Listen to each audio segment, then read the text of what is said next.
This is Relatively Prime, Relapsing Fevers in the Mathematical Domain. I am Samuel Hansen.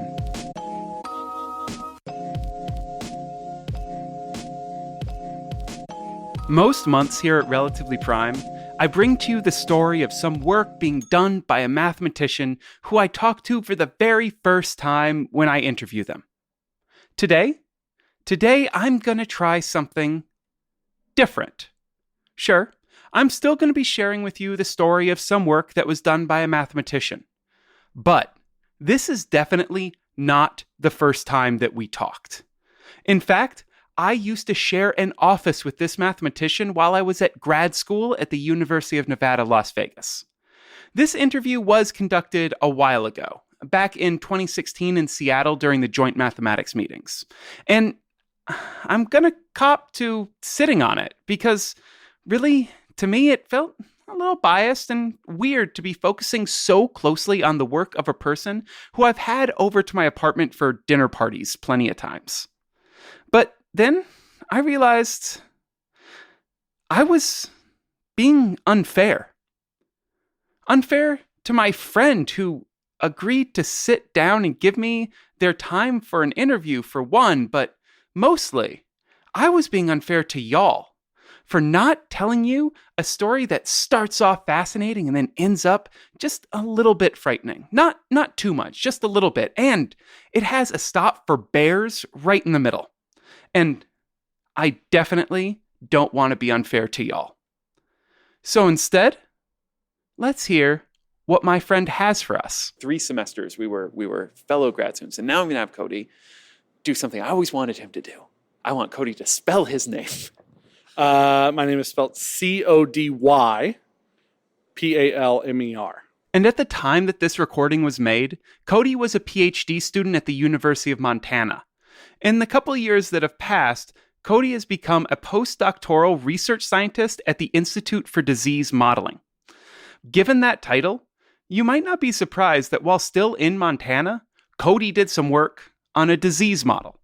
Specifically, a model of what are known as vector-borne relapsing diseases. When we say vector, we don't mean it in the linear algebra sense. We mean it in the epidemiological sense. A vector is some agent that's carrying the disease among a host population. And the relapsing portion is that it's just a disease that you can apparently get over, but then you get it again without coming into contact with any other infected hosts or vectors. In the case of the work Cody was doing, the motivation was a specific one of these vector-borne relapsing diseases, specifically Tick-Borne Relapsing Fever. This is a fever that's spread by small ticks, not deer ticks like what you would get hiking around, but small ticks that live in rodent nests and mattresses in sort of rustic cabins. And it's a fever that you have it for about a week or so, and then you don't have it, and then you relapse and you get it again. And that'll happen 3 to 4 times. There's a lice-borne relapsing fever too, and matching descriptions of these diseases which go all the way back to ancient Greece.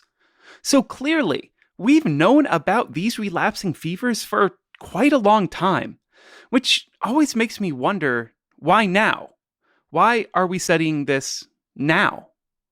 Perhaps there was some sort of personal motivations which drove the research?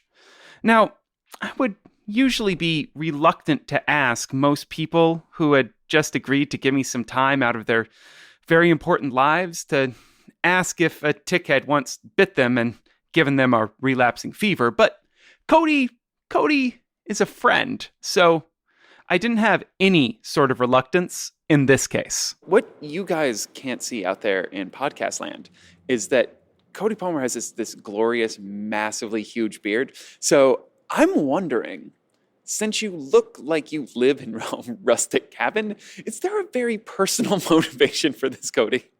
I have not had relapsing fever. Okay, so it may not have been personal, but it still hit close to home. What motivated it for us in particular is just north of where I live in Missoula, there's this giant flathead lake that has an island on it where I think it's Boy Scouts or some other youth groups go up there and stay there. And then there was a couple people that after staying on this island had gotten relapsing fever. And so there's this island in a lake where we know that the ticks have or are carrying this relapsing fever. So I've thought about going up there and kind of just, I don't know, laying naked in the brush to see if I could pick this up, just to experience it. Okay, this is definitely not endorsed research behavior by those of us here at Relatively Prime. But if you do decide to lay naked in the brush to get an illness to further your mathematical study, which we definitely in no way condone or endorse, if you do decide to do that, please send us a message. We would love to tell your story. But once again, we do not condone this behavior. We're all clear on that, right? All clear. No condoning this behavior. Good?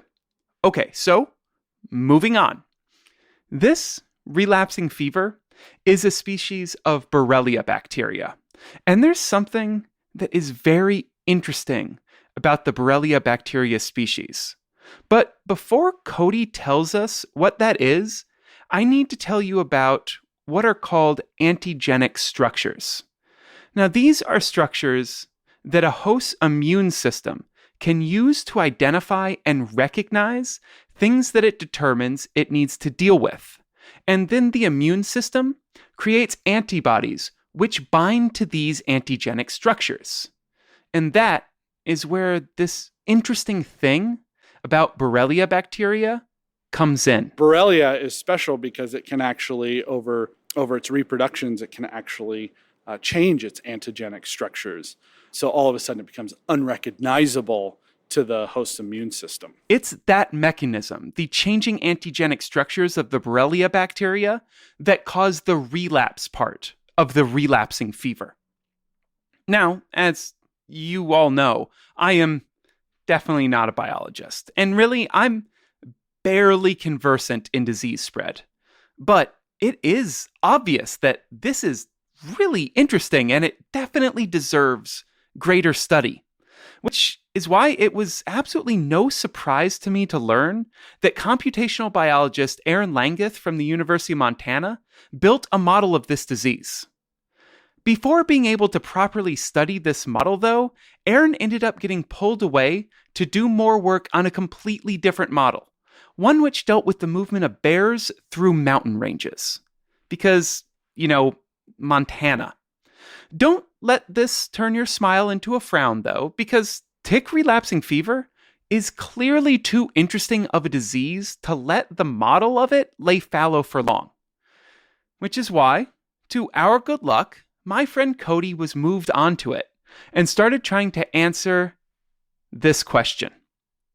How does the number of relapses affect the dynamics of the disease? This usually is a 3 or 4 relapse disease about or so, correct? Yes. Yeah. And so your model did not just make it 3 or 4. So you were actually testing for a lot of different numbers of relapses. And so what essentially did you end up finding from that? Well, we found sort of disappointingly, we found that the dynamics don't change no matter how many relapses there are.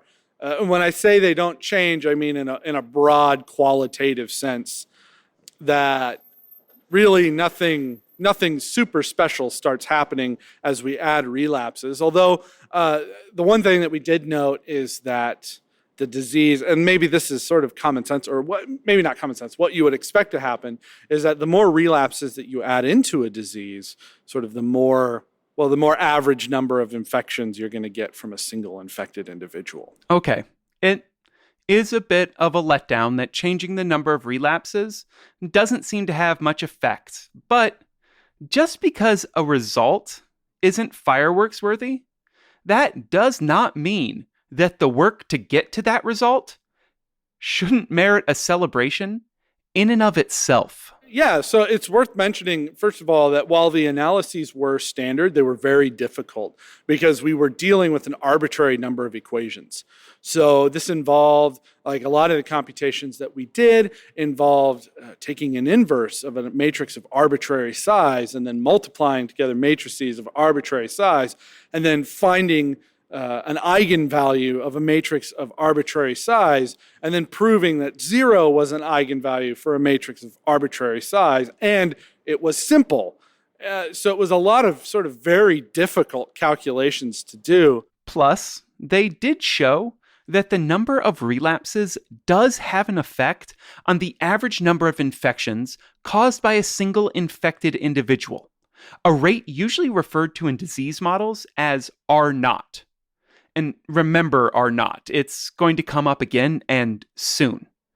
And they also showed the existence of, well, actually, I'll just let Cody explain it. We also proved the existence of what are called endemic equilibria. And so these are going to be steady states of the system where some portion of the susceptible population is infected. So not everybody is getting infected, but some of them are getting infected, and that's sort of where the disease levels out. It doesn't infect everybody, but it'll just sort of level out at this endemic equilibrium. So there's a case where it just won't go away. Like there's just like enough of it to maintain itself, but not enough to be an epidemic.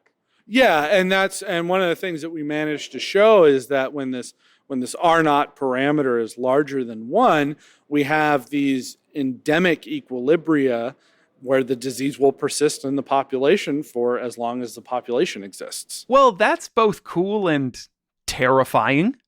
In fact, when that R0 value is close to 1, when the number of people one infected person infects is close to 1, this result gets even more of both. And that's close to 1. These endemic equilibria are stable.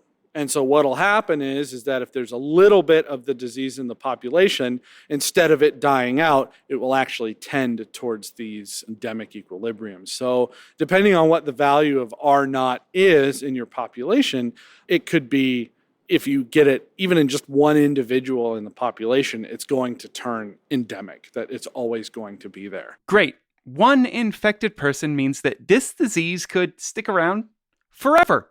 That's just wonderful. However, sorry about that. I don't know what's going on. As I was saying, one infected person and this disease never goes away. How horrible. However, what's interesting... Again, I am so sorry. Just one more time. However, what's interesting about... I guess Cody really wants to tell us more. However, what's interesting about that is that I said that that's only true when the average number of new infections from an infected individual is near 1. Once it gets greater than 1, we're not actually sure what happens. The math becomes a little hard to do in those cases to try and assess their stability. Oh, great, Cody. Really comforting. I was really hoping for something a bit better than we don't know what's going to happen when people are really spreading this fever around. What's next? Are you going to tell me that it's also a particularly fatal disease? Now, it's not a particularly fatal disease. Whew. So even if you do get it, you probably don't have to worry about it. That is to say that the people in the more developed parts of the world don't really have anything to worry about. In the less developed areas, areas where this fever has been appearing the most, there are things to fear, particularly if it's misdiagnosed, as it often is for malaria, and people are given the incorrect treatment. Because while it's not a super fatal disease, it can still be fatal. And while the model and the results derived from it were focused on better understanding these relapsing diseases and not on figuring out how to fight them, Cody does think that the results do point towards a few approaches that might help. If you can reduce the biting rate, so if you can avoid interactions with these infected vectors, you can drive the disease out of the population. That's enough. Other things like extermination. Extermination is something that can drive the disease out of the population. So don't get bit by ticks and fleas, or just kill all the ticks and fleas. I know as a person who has at least a basic grasp on science, I'm not really supposed to favor extermination, but for ticks and fleas, I'm really kind of okay with it. And I am guessing here, but Cody probably meant just the small local population near an infection, because as I learned in grad school, Cody is in the end always nicer and smarter than I am. That is really all I wanted to share with you about my former office mate's work, but I'm loath to go out on a bit about extermination. So instead, let me share with you this nugget of wisdom that Cody learned back when we were both still in Las Vegas at UNLV. I had a Chop House burger with fried egg ever since having fried eggs on burgers at the Rum Runner. Do you remember the Rum Runner? I remember the Rum Runner. Ever since having fried eggs there, I will always get a fried egg on my burger if I get a chance.